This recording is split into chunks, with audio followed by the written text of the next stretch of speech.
It's the blue nose. Barbara was born in Lüneburg. Mm. There you go. Very cool.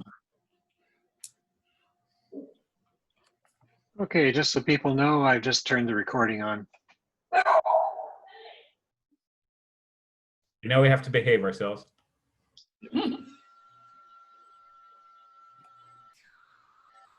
So I'll just go over who I have on the list so far. David, you wanted to share some photos? Yes, yeah. I don't see Dorothy here yet, but Randy had a question about filters. We could still try and have the discussion if you want, Randy. I would really like to probe the knowledge of this crowd. Very good. And then we have, I think a couple of people did the Space Educators Institute. That's Lauri and David. And then a question about, we've got the Perseids this week, so we should have a bit of a chat about how that might all play out. So that's what I have. Anybody else have anything at the moment? Reg here. I've got the Astro Cafe survey. Okay. Chris? Yes.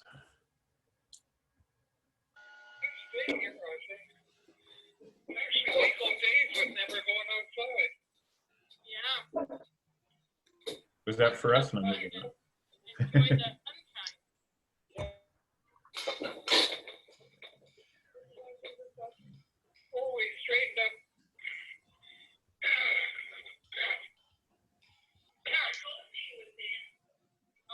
Oh, how's she? Hey, Chris, you fixed your camera. Chris Gaynor. Chris Gaynor. He's vanished. He has. Oops. So much for So maybe the fixing camera broke. Have to be careful what you say, Joe. Yeah. It sounds as though he was talking with somebody else. Yeah, maybe. Because that was the box that was highlighted as being where the sound was coming from. So. Mm. The vagaries of online meetings. Yes. Mm-hmm. Yeah, we'll get this one of these days.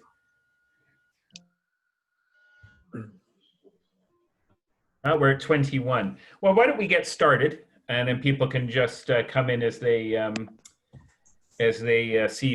are available. So welcome everyone to first cafe of August, Zoom cafe in the summer, and hope everybody's not doing too badly out there with the current situation. Certainly the comments earlier on have been that there's been some quite good seeing and some things to look at. So I think we've done quite well this summer, having I think a somewhat unexpected comet highlight, and then our normal, well, often clear skies. So we've been able to see some things, including our lovely evening planets and early morning planets for those who partake. Anyways, David Lee has been doing some photography and asked to present a few things. So David, please carry on. All right. Okay, I got to get the right one here. And was that?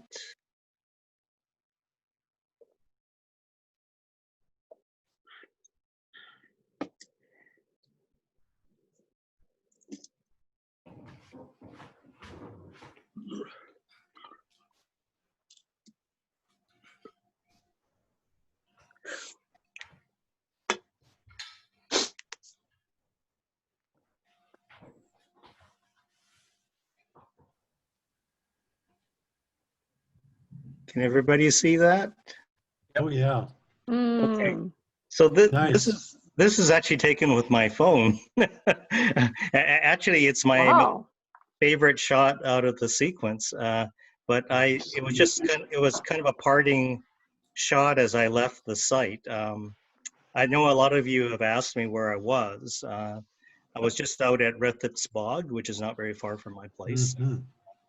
I drove out there. I've actually photographed in this area quite a bit for moonrises. So it's kind of like the spot that I know that is kind of easterly. Okay. So that's why I headed out in that area. So anyways, I actually arrived earlier. Let Let me just see if I can advance this.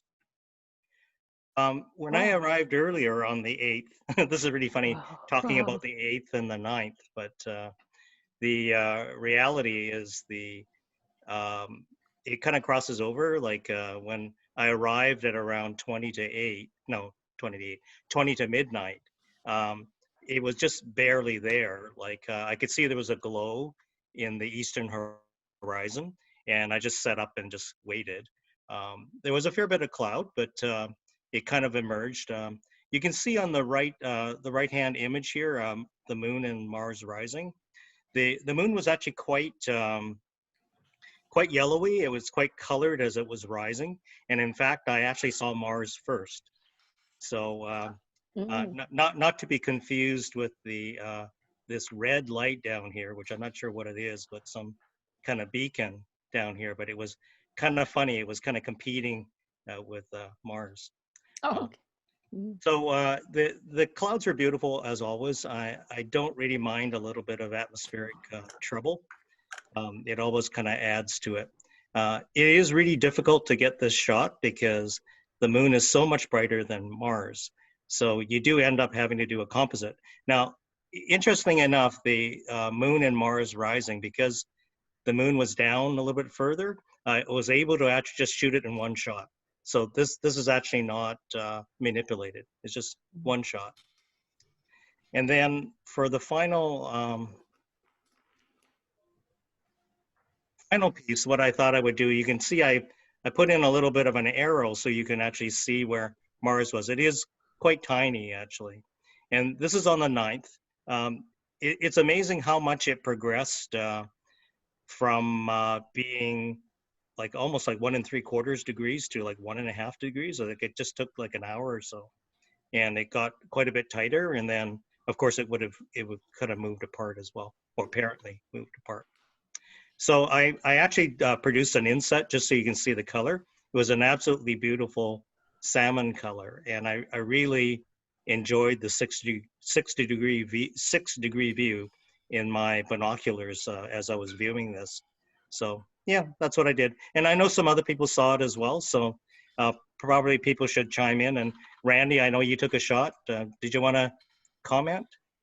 I can show my shot. I was very pleased, first of all, just seeing it out of my skylight when I woke up at 2 o'clock was just amazing. So just a second.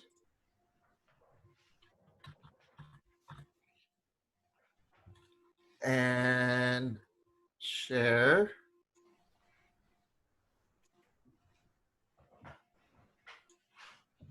So that's the photo, and that's a single shot. I've taken to just making 7 pictures. I use the HDR, the high dynamic range setting on my camera. And so every picture these days, I'm just doing it 7 times. So like one of them will be a good exposure. Anyway, there's Mars, in case you couldn't see it. Wow. But it was much more spectacular. Our eyes, I keep being blown away how much better our eyes are at dynamic range than our camera. Yeah, that's So that's absolutely true.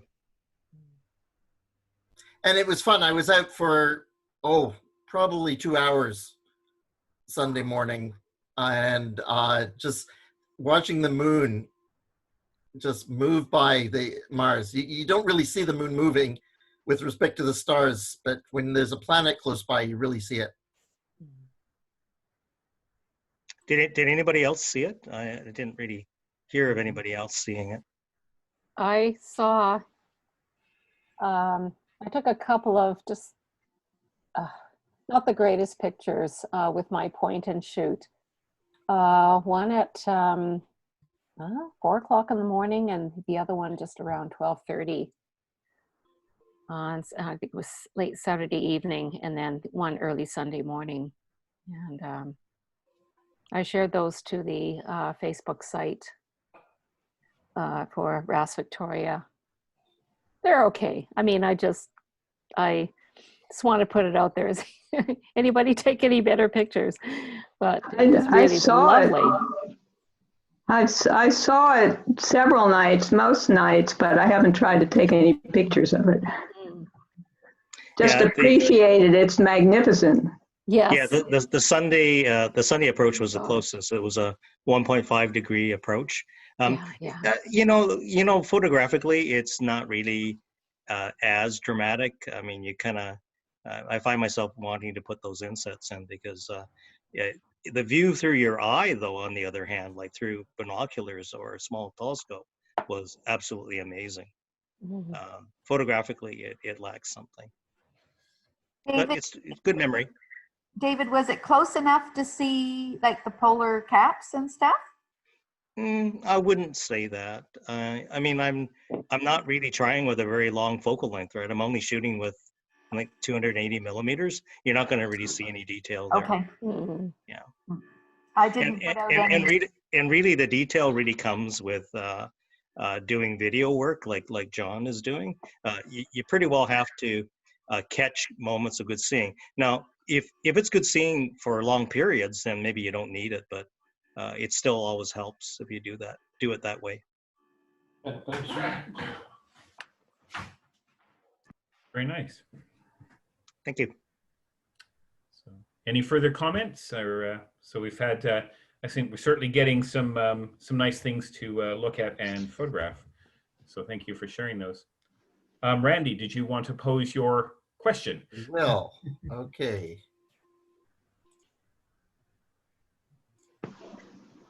So, sorry, did you people get my reply to your email? Yes, we did, Dorothy. Yeah. Chris, or once, not at all, once, twice, or three times?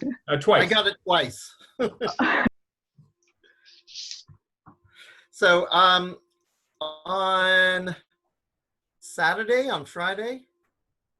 Friday, I saw this on Use Victoria, and I tried to tempt the owner to join us on Astro Cafe because he's got a beautiful Williams telescope. He just inherited it, and so he doesn't need. He's got 2-inch eyepieces, so he doesn't need his 1 1/4 anymore.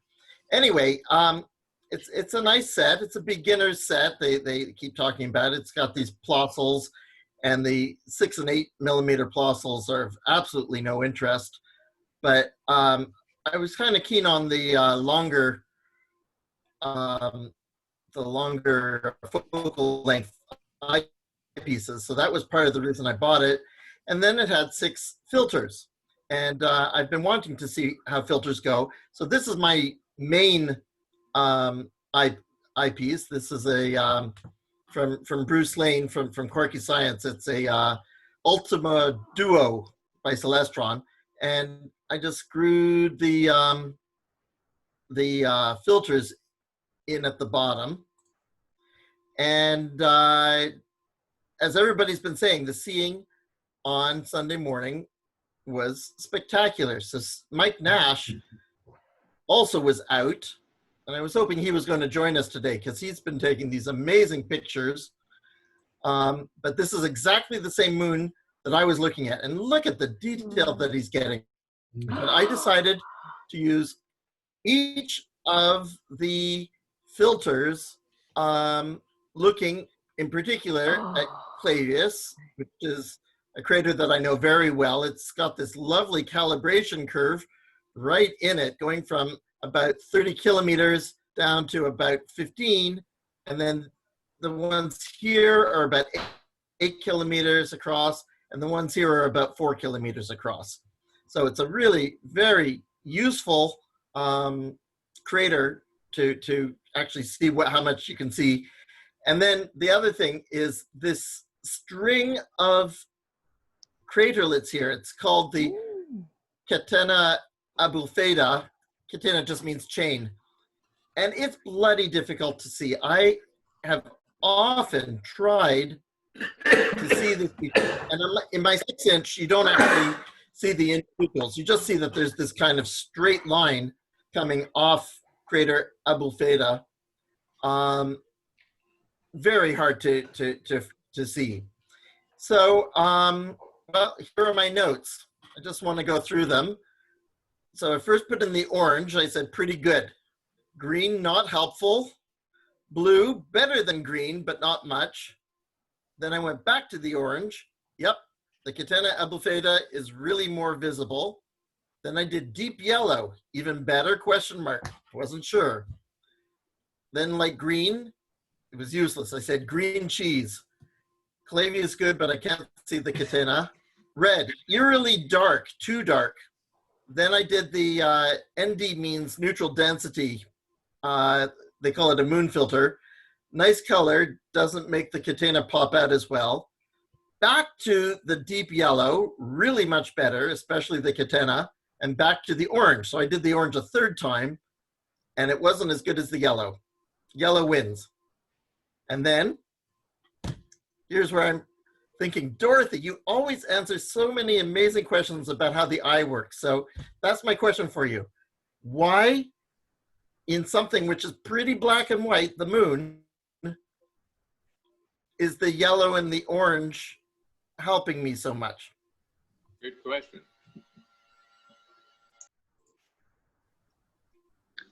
Okay. You want more than you asked for an answer? Yeah. Well, can I share a screen? Yeah, please go ahead. Share.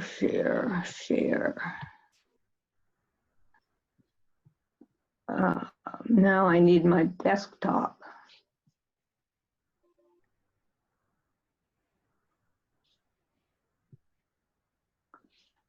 How do I get my desktop? Sorry, You can minimize this one. Just Oh, click the little line. Okay, do you see my desktop? Yes. Yep. Okay, now I'll get it sometime. Okay, slideshow. It's a short, it was going to be short, and last minute, after dinner, I realized I didn't have a introductory slide. So Randy, I put this together, maybe more than you asked for. Please stop anytime. I thought I could do this quickly, and I spent the morning fighting with Microsoft and to get into my files to get figures that I already had. So anyway, here's a diagram of the, let's see, can you see my cursor here? Mm-hmm. Yeah, You okay. can. This is a basic, a simplified circuitry that shows the rods and cones in the outer layer here, as it's called. Then there's a layer of synapses, and then there's an internal layer that has cells in it, bipolar cells across different kinds. This is very simplified. There are hundreds of each of these kinds of cells, and they're different from each other. And then the inner layer, and so there are synapses here, inner layer with amacrine cells here, short ones, different kind of cell, and a lot of synapses along here, and then the ganglion cells that project to the brain. And there are this simple diagram shows the basic 2 units of output. They're what are called on-ganglion cells. These cells increase their firing rate when they get excited. So more action potentials go to the brain. These are the off-ganglion cells, and when they get input, they slow down their firing. So there's a pause in the continuous firing. Basically, all neurons cells are active all the time in a live retina or a brain. So that's one initial distinction to be made here. So, and we have in the yellow in this bracket here are from on rods and on cones, and on just means the output to the next cell depolarizes it. don't worry about this synaptic network gets pretty complicated, but they're chemical synapses here with an arrow, red arrow, and electrical synapse is just like a transducer, a bit of wire that current passes from the rod to the cone in this case, and all the input you can see is going through these cone bipolars. And on the other side, we have going to the off ganglion cells, we have equivalent cones going into cone bipolars, going through amacrine cells to output onto the ganglion cells. So in daylight, the cones are on, the rods are off. So the blue are off and the cones, the rods are, the blue are on, the cones are off. And you'll notice though that the cone, the output to the ganglion cells remains excitatory or inhibitory, turning them on or off. In moonlight, so I don't know, are there any comments or questions here? I have a feeling there are other things I might mention that would make it clearer later, but so good so far? It's okay. Okay, so now we get to moonlight. And so that last one, the daylight, is the input's entirely from the cones. Moonlight, dusk, in other words, is rods and cones. And this is really interesting. I think it's the really neatest way this dynamic circuitry that changes with input and other conditions functions. So dusk and or moonlight, which is equivalent, the circuits, part of this whole circuitry that's active are inside these red boxes. And what you see here, let's get my cursor. Here we have both cones, rods coming into this on-cone bipolar that's going to the dendrites of the on-ganglion cell and output to the brain. And here we have this electrical connection to the cone. Whoops, sorry, I want to go back there. I don't want to have that on yet. And so we have input from both rods and cones going through the through this group of well, I might as well leave that on, like it's too sensitive. Over here we have connections, again electrical connections to the from the rod to the cone. Now in daylight, the cones are off, so this isn't here, but this electrical connection doesn't work.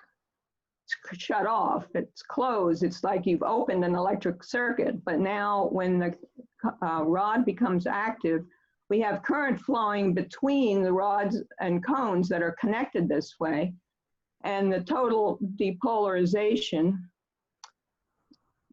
Last, I'm having problems with my sensitive computer. We have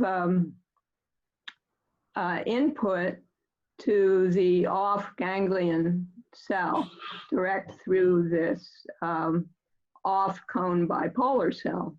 And the other circuits, now you can see there are rods that are excited with a, actually I think I might skip this to go faster. Let's go over here. We have an on rod. It's not contributing to the circuit because the input to the ganglion cells goes through the base of this on bipolar cell.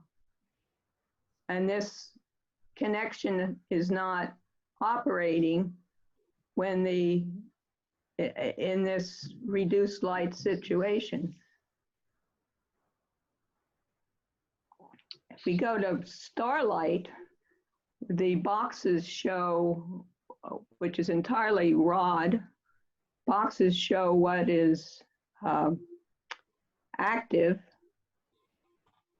So no input from the cones. The rod's input goes entirely through the amacrine cells to into the base of these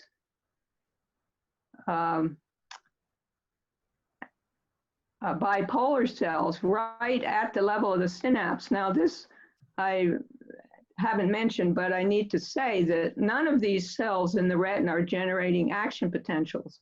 So if everything's done by slow graded potentials that cause synaptic transmitter release, if you're at a close enough to a synapse to release transmitter. So this, in this case on the left, the input from the rod going to the rod bipolar cell is going to the amacrine cell, through the amacrine cell to the output synapses of the on bipolar cell, which even though the on cone bipolar cell is not getting input from any cones, still because it's graded potential, it can get input to the on ganglion cells. So we see on ganglion cells are activated. And over on the right side, with the off ganglion, the off circuitry, we have chemical input to synapses onto the cone bipolar cell, but close enough to, because it's graded potentials, slow potentials, no action potentials needed, we get the input to the dendrites of the off ganglion cells, and we still have input from rods only through the cone bipolar cells to the off and on ganglion cells. The neat thing about this, it's when it was discovered about 20 years ago, this circuitry is spoken of the rod system parasitizing the circuitry of the cone system. Cones are turned off, but the same network of interconnections that connects cones to rods through these cone bipolar cells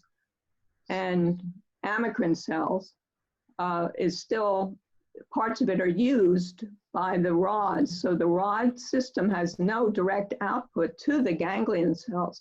The rod bipolar cells don't go to the directly to the output ganglion cells.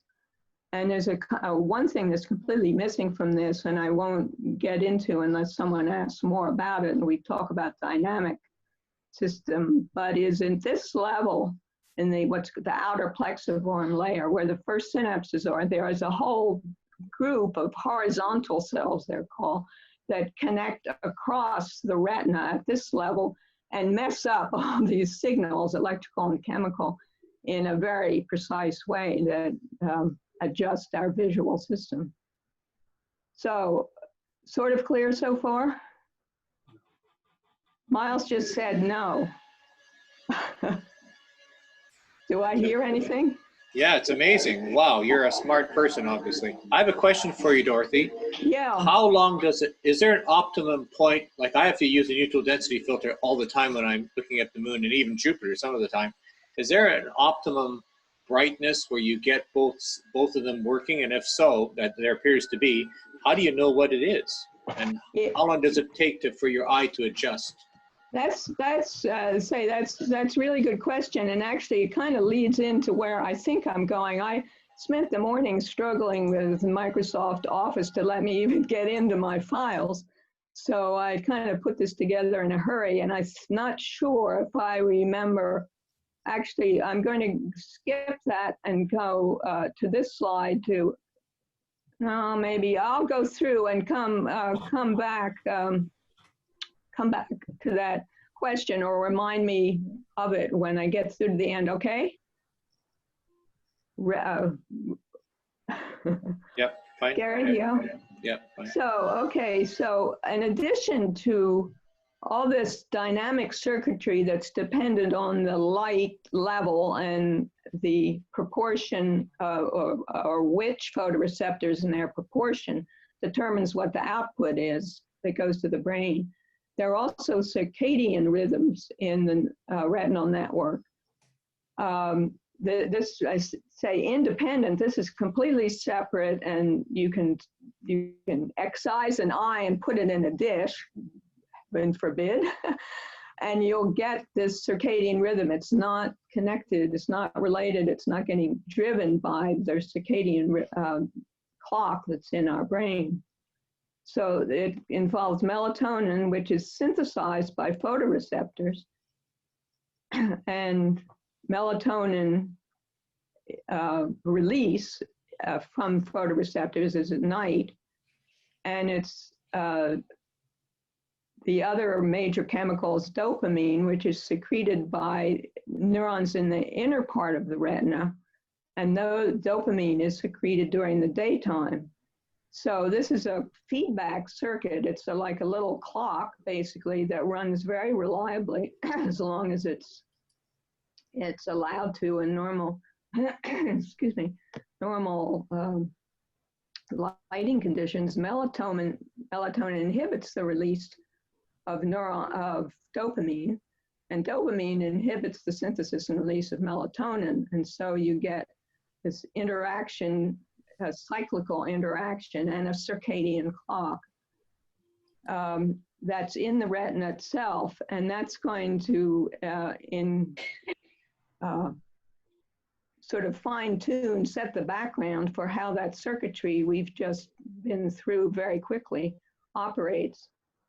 So, and it's pretty interesting, I don't know this is the bottom statement for interaction between the retinal and the suprachiasmatic nucleus clock, that's the clock in the brain, may actually be involved in the organization for the entire organism. So we actually have two independently functioning clocks that interact, obviously, that control our physiological rhythms. Okay, so seeing color at night, this is getting back to Randy's and Gary, actually your question too. So this is a reminder that rod cells are much more sensitive, that is as shown here, relative sensitivity, than cone cells. So the humps here correspond to the categories of cone cells. As you know, they're blue, green, and red cone cells, and their total sensitivity curve is shown here. And you can see the rod sensitivity curve covers the entire spectrum as well. It's shaped a bit differently. What I haven't added on here, I had a slide, but it's one of the ones I couldn't find that shows the sensitivity curve for melatonin released into our bodies, and it comes up here. It's the release from the melatonin releasing ganglion cells in the retina are relatively insensitive. So, and that's why they shut off at night, and the input shuts off at night, and melatonin can be released. Okay, so supposing this is the light level here, this blue line along here, which I think is probably what the yellow-orange filters are giving you, Randy. You're getting some cone input here. Think back to the circuits where you have rod and cone input going together onto the bipolar cells and to the ganglion cells. And the neutral density filters, people sometimes with neutral density filters, I've heard, I haven't experienced this myself at all, and I haven't tried too much of the moon, but do report seeing some color, using a neutral density filter to reduce the brightness. So that's Randy. I think this may speak most to your question. I think the yellow filter is basically boosting. It's cutting off the wavelengths on either side of what the filters allow to pass, which are, I think, what you described as sort of in here. And what that means is that you don't have conflicting or competing input from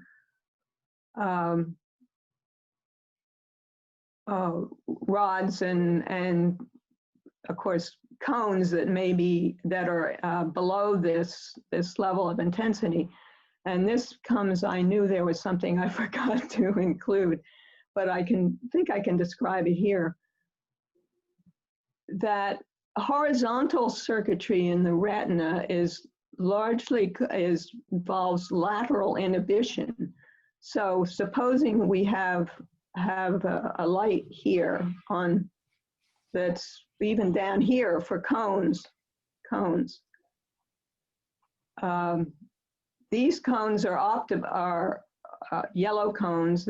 Responding to these wavelengths are very active. Their input goes down to the ganglion cells. The lateral connections inhibit the input from adjacent cells. It's called lateral inhibition. And these networks go all the way across the retina. Groups of sensory cells responsive to one wavelength inhibit surrounding ones that are responding to other wavelengths. And this gives the acuity that we have. It increases the contrast between the colors and the spatial resolution. So that's exactly what I'm asking. So can you just say that again? What is giving you the higher angular resolution? It should be lateral inhibition. You're increasing your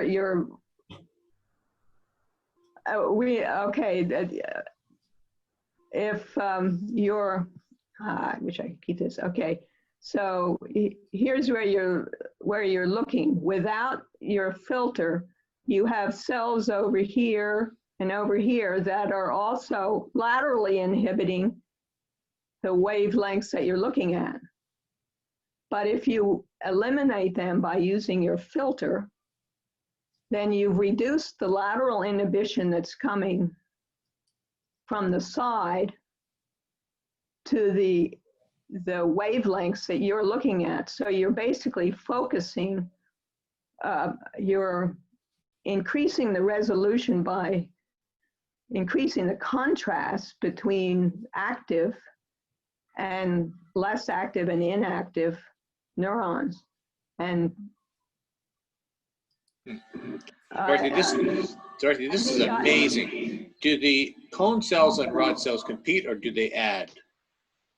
Cone cells and rod cells add when they're both active. The rod cells are off in bright light. They physiologically are off, so that their connections, those electrical connections to cone cells, are closed down. So if you have too bright a light, the rod cells will shut down and you'll get less contrast or something? Well, no, the contrast through lateral inhibition happens for all photoreceptors, groups of photoreceptor cells. So you have, for the cones, I'm trying to try to imagine the circuitry on top of this rather than flipping back. A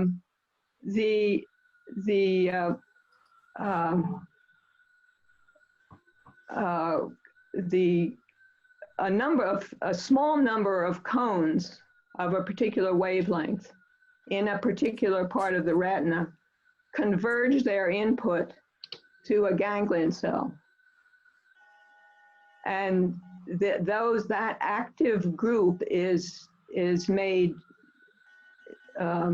more concise, more constricted by the lateral inhibition from other surrounding cells. Those surrounding cells, of course, exciting their own networks and receiving lateral inhibition from adjacent networks. What I could do for another way down the line, I can't pull it out now, it would be fun if we had a blackboard here and I could, if we were down in Fairfield, to draw out the view at right angles to the diagram of the retina that we're looking at to see the horizontal spread. But it's the sharpening of contrast of differences between the stimuli that are coming into small groups of receptors that is being strengthened by this lateral inhibition. Does that make any sense? No. Yeah, so not. Dorothy, it's Bill here. Yeah. Bill Weir. So this is kind of just like in deep sky viewing using a line filter like a O3 or a UHC, where it's blocking out the extraneous light around the emitting object so that you just see the output from like the emission nebula. Yeah, and so when you're only allowing the orange and yellow light through, it doesn't, the red that may be not as easily seen and fuzzier on the edges goes away, so that you're just getting like a straight line of the yellow light, so it appears sharper. Well, that's right, but you're adding to the fact that you're removing the inhibition of that yellow light that you want to see, or whatever you're looking. You're removing that by blocking the other light. Like somebody bugging you, like when you're trying to concentrate and they keep tapping you on the shoulder so you can't concentrate. It's interfering with you. Yeah. So when I look at the moon, I often try and view it with actually lights on around me. So I'll turn the outside lights on, I'll turn the lights on in the house, so it's actually quite bright out. And then I don't find the moon as bright. And then I can stare at it easily. And I don't need any filters. And I find I see the most detail using sort of like what I think of as a white light filter. But it's just using light around me so that all my cones are working at their optimum. And I'm not trying, like people say you need to go to somewhere dark, but why with the moon? Not with the moon, because you can the moon as long as the light's not the sun, like the house lights aren't reflecting off your eyepiece or blowing down the front of the tube or they're off the refractor end, then your eyes are working at their optimum daylight capabilities. Well, what you're recreating in the dark, and that's why it does help, is this kind of what I've called moonlight dusk. It's where both are operating. If you're in the dark, the cones are off, of course. You are not activated, so you have only the rod circuitry. But when you have both operating, you have sort of the advantage of both, and you get possibly some color, particularly enhancing it, as Randy's found with the filters. But so that's why it's actually easier to look at the moon, I find, and especially through a telescope, when before it's really dark, or in the early morning when it's getting light at dusk or dawn, when you don't have such a contrast between the moonlight, reflected sunlight, and a really dark background. That's good. Yeah. Dorothy, can I call you later with a bunch more questions? I don't want to ask them right now. Yeah, sure. And actually, this I might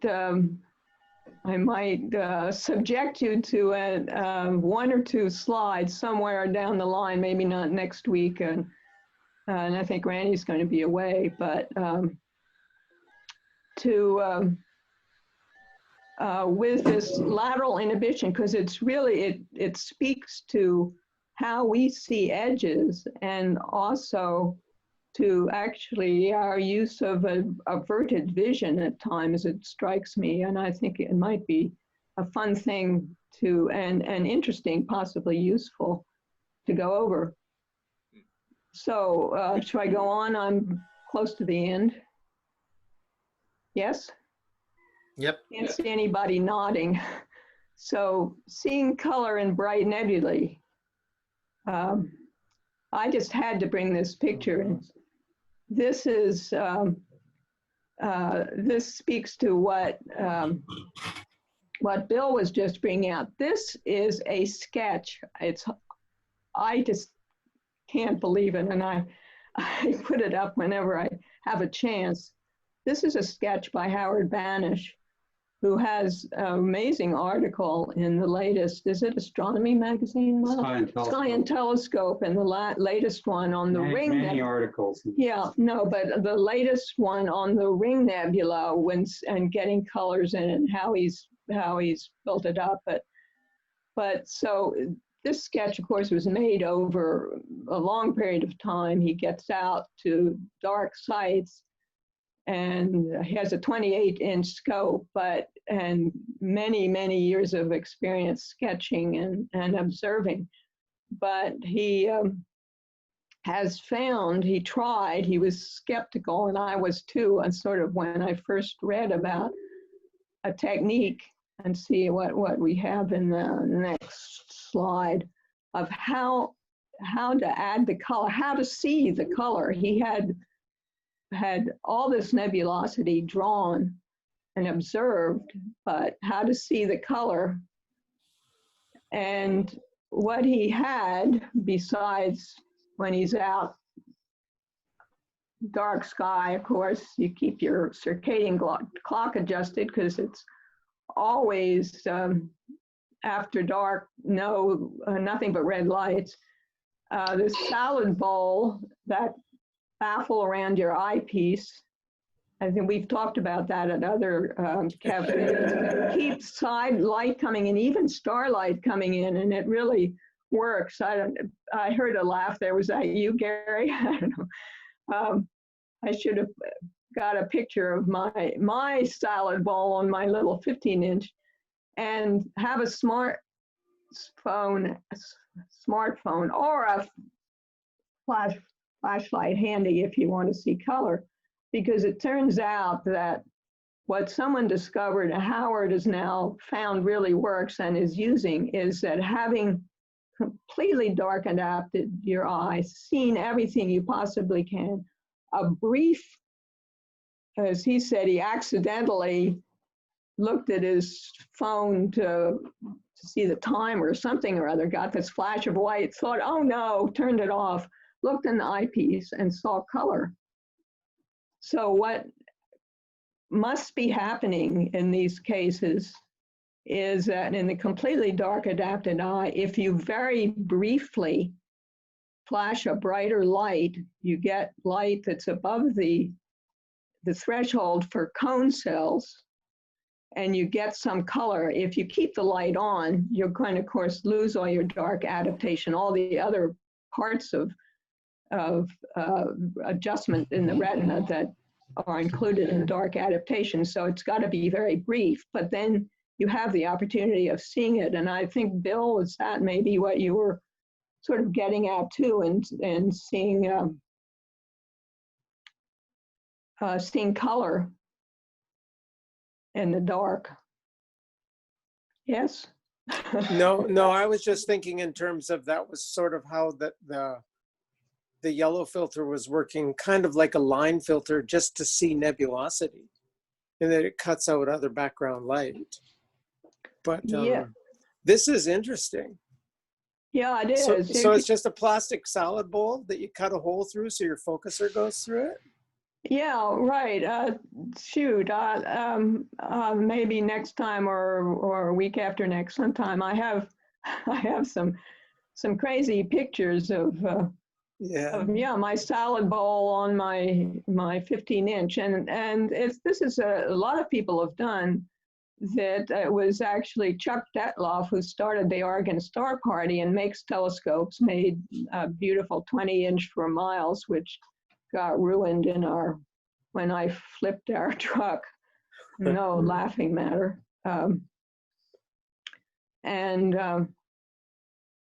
he's had various devices, and he'd found just by getting the right size solid bowl, cutting a hole in so it fit over the eyepiece, and cut out the bottom so you weren't breathing into it, an intact bowl, and keep your eyepieces from steaming up.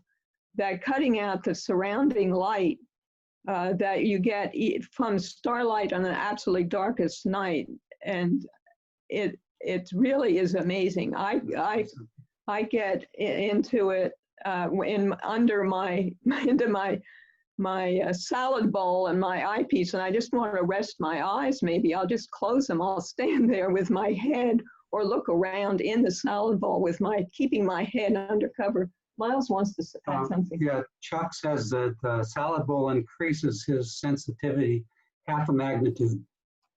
Yeah. Well, how is it different than just using like an observing cloak? Or is that really just the same?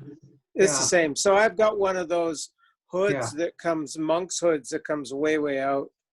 That is also got a vest for great pockets for eyepieces. So yeah, they aren't made for my size. I'm lost in a tent if I try miles on. Goes down completely over my face. But I think so is mine. But the salad bowl, while it's in hot weather, it's cooler, and of course the hood, I guess you can kind of keep down over your hot eyes if you look away. If I hold my drawing pad or a chart just right under my chin, I hardly have to pull my head out from the salad bowl and kind of keep dark adaptation, but I may be overdoing it. But yeah, it's I like that idea. It's neat. So cool. Salad bowl around your eyepiece for dark, very, very dark. And flash a flashlight in your eyes. Just really, very briefly test it out. Just on off, And to keep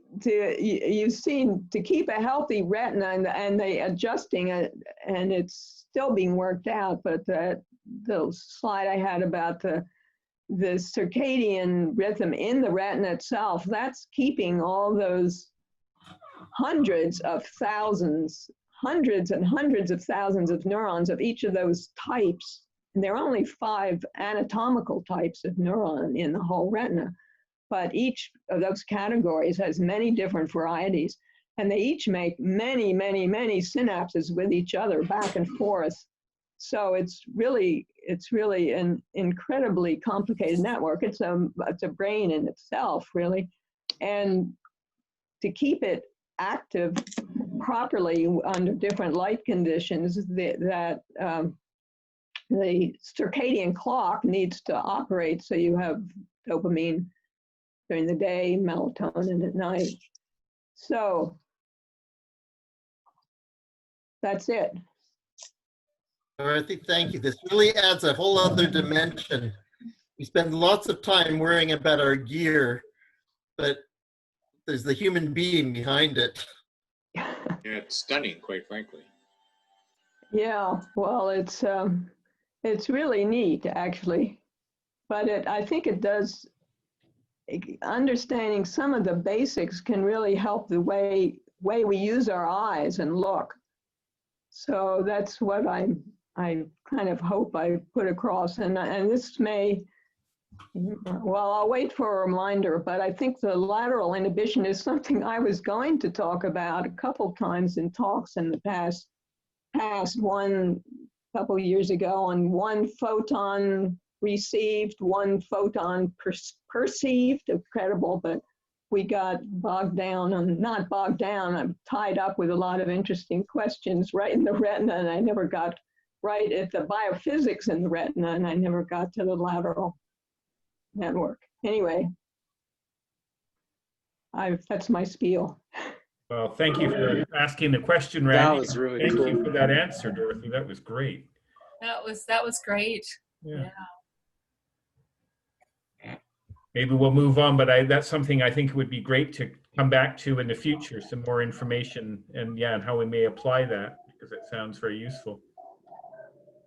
Well, thank you again. Lauri, are you ready to say a few words about the Space Educators Institute, I think it is? Okay. David, do you want me to go first? David Lee? Is he there? He's muted. He's muted. Okay. You're muted, David. Okay. There you go. Yes, please. Okay. Yeah, go ahead. I did something probably very similar to what you have, but I'm just going to flip to the slide where I make my comments. So if you want to do the lead with the background behind the conference, then I'll just flip into mine. Okay. All right. Now I'm hoping that this will work. Okay. Maybe you put on Kippy a talk. Okay. If you. Oh dear. Sorry. I don't believe this. Let's try again.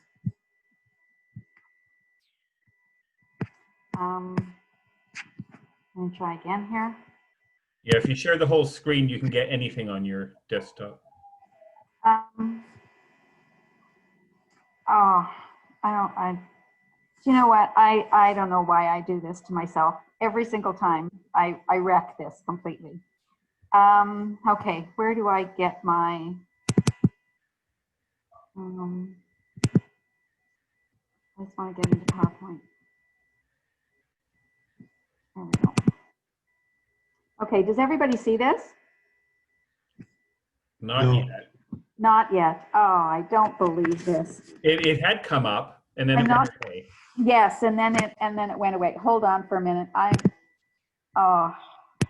Take your time, Lauri. We have all struggled with this. I do not know why. You just need to share again, that's all. Yeah, can you Just share it again? Hit the share screen again. Hit the share screen again? Yeah, hit the share screen and pick the screen. I don't Share have screen. a screen. Share Down at the screen's bottom? on the bottom of the screen. On the bottom of your thing. The share screen button. Oh, right. Okay. Let's try that. Okay. There, you got it. Now we got it. Now if you run the slideshow, you should be fine. Slideshow from, okay. Oh my There Lord. we are. Okay, sorry about that. Okay, so David and I were part of the virtual Space Educators Institute. That was a 3-day conference for educators last Wednesday, Thursday, and Friday. And it was from the Western Ontario. Usually it's done in person. And of course they couldn't do it this year. So they put it virtually and it was free. So we just simply signed up. And there were people from all over Canada and even from other places in the world that signed in. So they're actually thinking that this might be something to do, is if they can't get people to go to London, Ontario, then they can do this. So there were 3 major keynote speakers, one each day. Taryn Tomlinson talked for the Canadian Space Agency and all about the Earth observation satellites. It was really quite fascinating. Bruce Betts did the opening on Thursday and spoke about the Light Sail 2. And then on Friday, it was Phil Plait who does the bad astronomy, and he was excellent. Really, really enjoyed him. So after the main speaker, then we all went into parallel sessions. So David and I were in a couple of sessions together, but we were also in different ones. I don't intend anybody to read this, but these are the ones that I went into. This is a coding. Oh, sorry. This was a a children's coding system called Scratch. You can go into it down here. You can just get into Scratch, and you can kind of see how they layer all of these different kinds of things in order to be able to do some work. And that was being done for space, so that was really great. I want to get back into that coding and find out a little bit more about it. And then I went into the one called Astronomical Origins of Everyday Things, which was Kirsten Vanstone, who is a part of the EPO committee for the national RASC, and she did a really good one for junior grades on how things like calendars and clocks and everything like that, of course, are completely responsible from days of the week and the months and how the rotation of the Earth and the moon goes. It was really interesting. I really enjoyed her. And then on Thursday, Bruce Betts did the light sail, which was very interesting. He really was a good speaker and gave us a lot of information about the light sail too, mostly. And then on Thursday, some of you may have seen this before. Julie Bolduval, who from Discover the Universe, does a program with the Measuring the Earth with your students with the Aristophanes experiment. And in fact, there's a whole system where you can get your class to be part of either September 21st or March 21st, and you can line yourself up with other classes that are on the same longitude as you all around the world, and then do the experiment. And it was really fascinating. I really enjoyed that one, and I can give you some information about that if you're interested.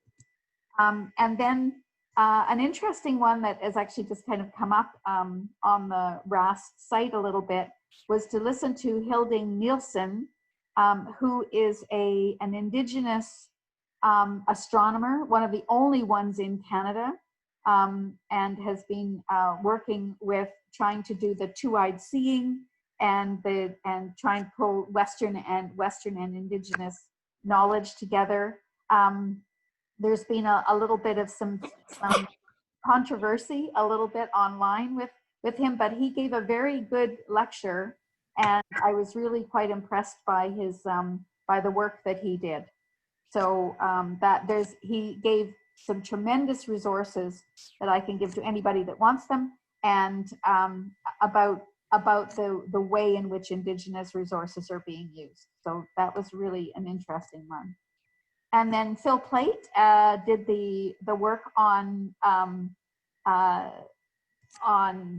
exoplanets, and his whole thing was, are we really special or are we not really special as the Earth, and compared to other different kinds of exoplanet systems, and he's saying that we actually need to kind of get rid of the habitable zone that we talk about, the Goldilocks zone of being that the Earth is in a habitable zone, but maybe in fact actually that's not quite what we need to be looking at.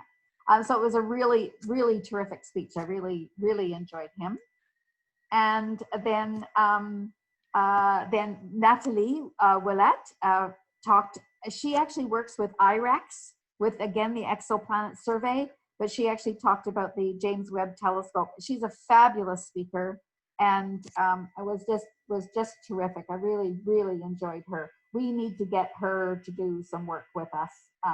She's a terrific speaker, and she said to us in no uncertain terms that this is what she does. This is what she does. This is what she's paid for. And if anybody wants her to speak, she will. So I think we need to get her out a little more. And then the very last one, and I think David, you might talk about this. Dave Williams, the astronaut, and Laura Dana Kunti, who worked together in order to some really terrific books. And they were talking about using questions to teach space. So really interesting. I did not know about burping in space. That was pretty cool, but I did not. I mean, if I learned anything, I learned about that. So those are just the things that I did. I would absolutely, if they do a virtual institute again next year, I would totally tell people to sign in. It was really, really worthwhile. So, David, I'll stop my share and turn it over to you. Great, thank you.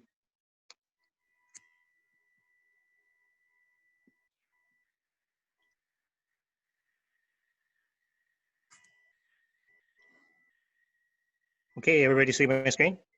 Yeah, so I shared a lot of the talks with Lauri. I was in many of them, probably most of them. So you can actually see Julie's sort of measure the Earth thing here mentioned here. Now, two that she did not mention or go into in depth in is the first one, which was with Dr. Ravi Shankar.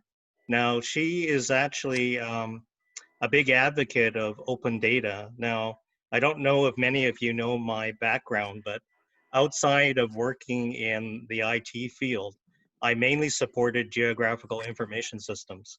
So I'm actually quite familiar with the concept of open data and actually the use of GIS. Now, interesting enough, she started talking about a lot of the applications of GIS with respect to maybe astronomy-based knowledge as well. So that's certainly something that I'm going to look into. This whole concept of open data, I think, is probably really important to us as amateurs as well. We don't have to collect our own data, for instance, to learn stuff about our disciplines. So I'm definitely going to start looking at that. I remember this morning, Bill had talked about maybe sort of utilizing some of the data that's coming out of our telescope down in California, and I think that's a great idea as well. So I'm going to start looking at some of the resources. One of the big things that when we were at the conference, when they asked the participants about what they want more of, they talked about the desire to have more citizen science. Now, apparently they don't call it that anymore, but I can't remember the exact term, but I think it's community, David. Oh, is that what they call it? Yeah. Yeah. So anyways, it's really about getting people involved at a really ground level, because I think without that, it's really hard to sort of win the hearts of the public. And I think that's really smart. I mean, if you get people really working with the material and understanding the concepts, you're probably going to have more allies rather than foes. So I think that's an excellent idea. I'm definitely going to look into that. Now, the last one is quite interesting and kind of dear to my heart. To burp or not to burp, not because it's about burping, but Loredana actually has a very interesting background. She was a producer, I think a TV producer, a film producer, who sort of chanced upon astronomy. And she became so fascinated with it that she wouldn't let go of it. So she and our former astronaut, Dave Williams, actually teamed up to do a number of books, children's books, sort of relaying basic knowledge about space, kind of interesting things that kids like. And I think it's not just that I found interesting. I found it interesting just from the point of view of understanding learning. Probably many of you realize that after IT, I really kind of have thrown myself into kind of understanding better the kind of public outreach that I had been doing for decades, but trying to sort of formalize the process by which that is done. So I have been taking a number of courses up at UVic in the CASE program associated with that. So I've been learning a lot about it, kind of educational theory and things. And what I really loved about Loredana and Dr. Dave's talk was that they really talked about the approach to learning for kids, especially to do with space and science, but more about building resilience and sort of teaching the lessons of good failure. Now, that's something that I learned a lot in IT, was the fact that in the process of learning, what we do is if it doesn't defeat you, you're going to be better off. So we really do all want to fail. in some ways, we fail to have a better and deeper understanding of the things that we're studying. And they definitely try to do that with respect to their books. And Dr. Dave himself actually has written a couple of books. The conference has really made me look at some of the material that he's produced. And not only is he a medical doctor, he's written a lot of books about leadership and about actually about resilience. I'm actually reading a book right now that he's written called Defying Limits. And it's an excellent book if you want to do a read of that.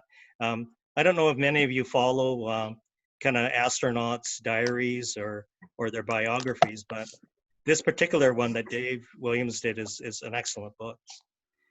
So aside from that, I'm just going to go. I'm going to go back and what it was. So it was definitely a gathering of sort of astronomy and science educators. 3 days of talks, and one of the big things for me was like making contacts with other educators. So what did I get out of this? So okay, so I mentioned a little bit about open data and how it might be useful to amateurs. One of the participants, he's a fellow RASC member. When he heard a little bit about people's backgrounds, he had heard that I had mentioned that I had just finished a module on how to photograph the moon. And he said that he would love to have me talk to his class. So that was a really great connection. I think his class is kind of like early college or something like that. I'm not quite sure what, but apparently, Lauri, you mentioned that he's a part of the education committee. Sorry, you mentioned that Kareem was Kareem, yeah, Kareem, member? yeah, he's also a member of the education committee, yeah. Yeah. So that's great. I mean, just forming that contact was great to get some more mileage out of what we do as outreach. And as I mentioned, I'm reading Dr. Dave's book. Does anybody have any questions about the conference and what actually happened? Yeah, the answer, burp or not to burp. Oh, you want the answer to that? Well, I actually, do you remember the answer, Lauri? Well, it just was that in space, you don't have, when we're just kind of on Earth, the air goes up. And so it just, we burp because the air, tends to go up because it's lighter than everything else. In space, the air bubbles are just in your stomach along with everything else. And so you don't get rid of some of the air that would normally leave, and it can make you actually like not feel very good at all. So yeah. I think being in space is not for the squeamish. No. You have to read the book though. Yeah. Oh no, that makes sense because everything sort of turns into little bubbles. Yes. And yeah. But then they might fart more. Yeah, another interest of kids. I understand. Yeah. Anyways, that's all I have. As I learn a little bit more about these kind of open data opportunities and stuff, I'll kind of let you know about those. Well, thank you both. It's very interesting. Yes. Yeah. Reg, did you want to say a few words? I'll try and say very few words. If I can share the screen. And go here. Do you see that? Yes. Okay, this is the Astronomy Cafe, August 10th. It's right at the top of our screen here. And the reason it's there is I screwed up. And I hope that Joe Carr will sort things out for me in the when he goes over the talk later. But basically, I got a medley of inputs from a bunch of people, and rather than say this is from Edmonton and that's from somebody else, I put them into a lunar theme. And the first one is from Alistair Ling, who got a thing he called the Coho Salmon Moonrise. And there's a link to this YouTube thing here, so I'm just going to show you that. Nice. I'm going to go back here. I screwed up the punchline here. Here we go.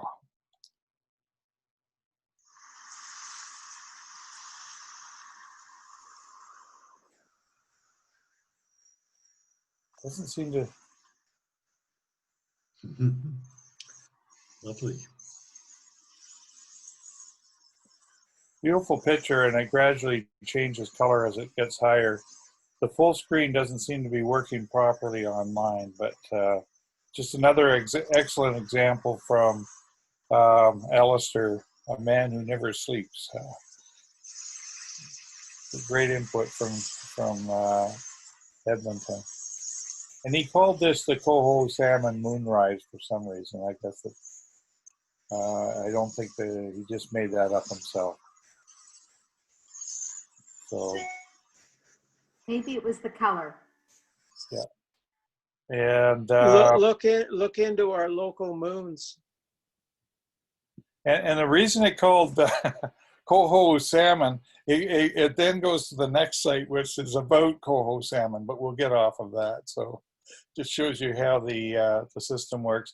And then Mike Nash did submitted a thing, and it was showing, Randy showed this picture, but if you want to look at it more, this is a link to Mike Nash's picture. And I'll just jump in here, and this is on Astro Bin. And if you click in here, you get a really close thing. And he mentioned one thing to me was that if you zoom in here enough, where is it here? You will see. Go up a bit more. Go up. You're looking for Hadley Rill? Yeah. Yeah, it's up a bit further north of that. Is it north of this, or? Go out a bit. Can you go out? It's right yeah, in it's somewhere in here. Yeah. In the Imbrium Sea. At any rate, here it is. Here it is. That's Hadley Rill here. Thank you. At any rate, it's Rick from Born to Fish BC, and it's June, and that can mean only one thing, and that is the local Vancouver. That's your other video running there on how to fish. So if you kill that, you can yeah, get. let me. Sorry, folks. Technical difficulties. At any rate, the thing is. That's where Apollo 15 landed. Yeah. So, and there is an article in a previous virtual Astro Cafe where I talk about a black hole, and I went into that area and walked all around and learned a huge amount about it. The links are still there. So the next thing is somebody mentioned, I don't know if everybody's getting this, what's happening at RASC, but this is a page that has a whole pile of information in it. And I'm just going to go back to the main page again. And talking about the moon theme, this has been already showcased by David. I really love his pictures here of the Earth, Moon, and Mars, and this gorgeous shot. And David, did you use a flash when you took this picture with your iPhone? No. What happens is I'm actually right by a street light. Ah, okay. Yeah, I just happened to be positioned by a street light. I felt very safe. From cougars at least. Yeah, I love that picture. Thanks very much. Okay, so then there was a lot of stuff about planets, and first of all, Arnold Rivera from Edmonton caught this really great shot of Mars on the 4th, and there's the details of what he used for that, and I must have had really good seeing there. And then John McDonald got this great image, one of two images of Jupiter, and then his beautiful image of Saturn here, which is really quite amazing. And so they're there if you want to bounce back. But they all come to a thing called lucky imaging of the planets and the moon. And tomorrow at 3 p.m. Pacific Daylight Time, if you want to learn how to take pictures like John or Arnold did, there's a something that's sponsored by the Atlantic group of RASC, and they have a webinar, and click on this if you want to register for it. So that link is on our website. And this was one for Dorothy. I hope she's still here. Noctilucent hummingbirds from Edmonton. A fellow named Edmonton rascal Mark Zalik captured these pictures. And even I can see the beak of the hummingbird and its wings in this picture. And there's another pronounced picture. I don't know if Dorothy can see that. But this one here has even got the hummingbird turned around and going the other way. So how about that, eh? Doesn't get better than that. So these are lovely pictures that he took on the, I believe it was the 4th or something, like on August 4th. So I'll pass it back to you with that. Stop the share. Great, thanks, Reg. So we're getting close to 9, so maybe we should wrap up shortly. But I did want to mention that it's we have the Perseid meteor shower this week. So or peak is this week. So I'll just mention that both Sky News and Sky and Telescope have some information about it on their highlights of the week. Just have a quick look at Sky News. Hopefully everybody can see that. So we've got the last quarter moon, the peak of the Perseid meteor shower. We have the Venus at the greatest angle west of the sun on Thursday. We have some shadows and a red spot crossing Jupiter, and a double shadow transit with the great red spot. So some interesting things to see, and then the crescent moon close to Venus. So I'd encourage you to have a look at the Sky News website to see that. And we'll, if they're not already, we'll get those links on the page. Just point out what Sky and Telescope has. A few of these days have happened already, but they mentioned again the Perseid meteor shower. Bit hints of where to look. This is some really good. Randy, what's the forecast for the weather? Reg, I mean. That information's classified. Oh, thanks. I haven't checked. But here's some, so I was going to say, here's some good advice if you're not sure what to do. Basically, you want to be able to look up, and of course, you're not using anything but your eyes. So, and if you can be in a particularly dark spot, it works better. I always find that you know, there's things about how many, you know, there's going to be hundreds of these an hour. Well, you need to be in a very dark spot to see those, but you will see quite a lot of them, even in an area that has as much light glow as we do in Greater Victoria. So you will see some if it's clear and you can get out and see them. The other thing that RASC is planning to do is to use a service called Discord, and they're hoping that people will connect, which is kind of like almost like being a bit on a Zoom thing, but it's got an audio feed. So the idea is that you can talk to each other, and as it gets dark across the country, people can come and go as they please and share the Perseids together. And there's information, I believe, about that on the RASC website. There's some other things to see this week as well, and Sky and Telescope mentioned the double shadow transit as well. So certainly some interesting things to see this week. I don't know if anybody has any particular questions about the Perseids, but basically looking towards Perseus, a reclining chair works well. Be patient. That's kind of been my experience from the city. Any other thoughts? Could I just share the screen for a second? Sure, please do. Okay. Dorothy,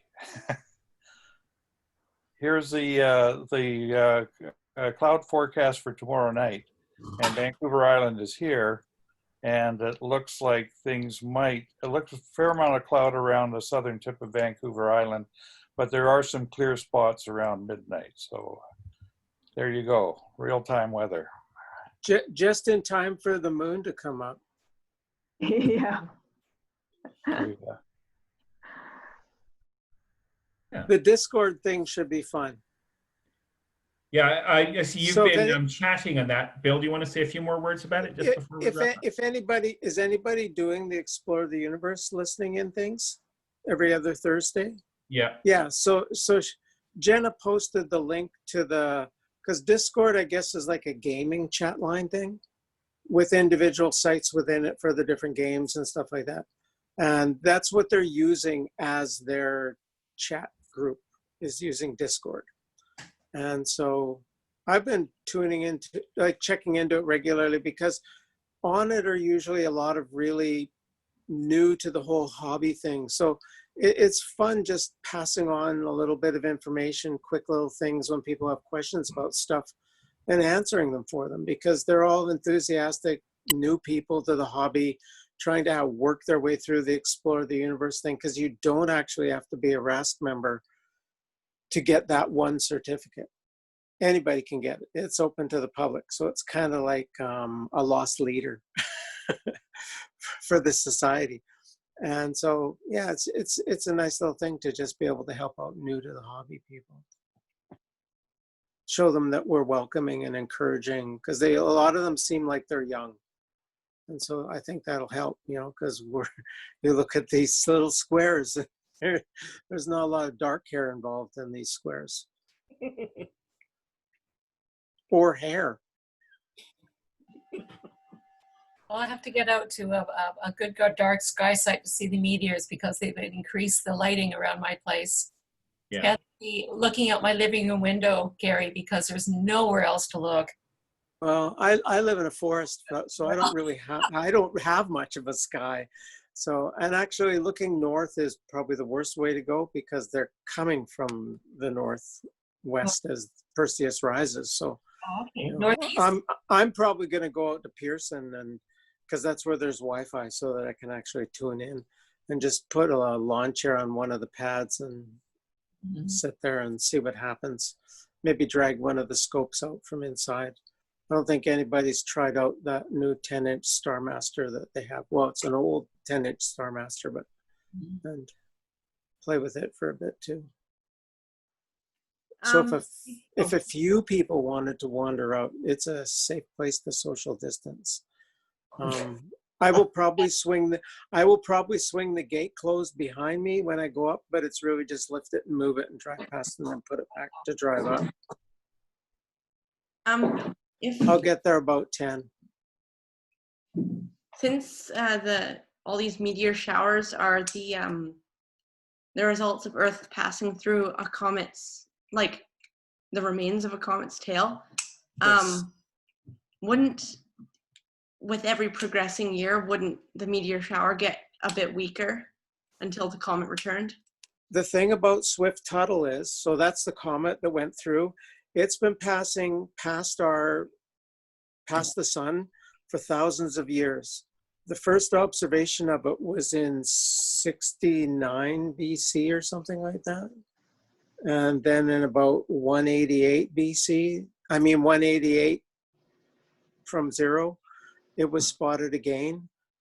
Like there's records in Chinese records of this comet that matches, when they put it all together with when it was rediscovered by Swift and Tuttle at different days in the same year, that it all matches up. So it's going around and around and around, and about every 130 years it goes by on the exact same path, laying down more dust. So until it moves on in thousands of years, when it goes out of its sort of orbit, which it probably will in several thousand years, we're just keeping getting new stuff every 100 or so years. So it'll go on for a long time, probably longer than us.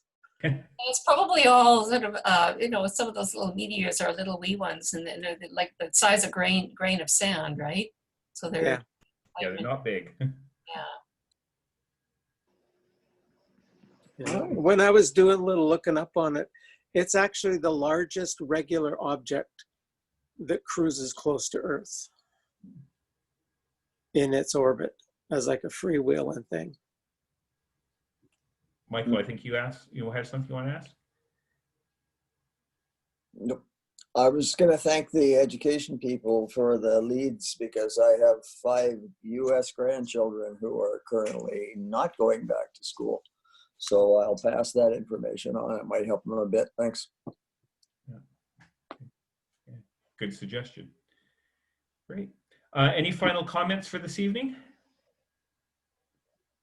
Just that it was a good one tonight. I learned some neat very things. much. Yeah, that was fascinating about the retina. I mean, it's boy, things changed a lot since I was an undergrad. That was 40 years ago, not 20 years ago. They've changed since I retired. Even I kind of don't have to keep up. I just try to if there's something interesting. Well, it was a good report on the conference as well, David and Lauri. I can't see Lauri there, but Lauri had to go.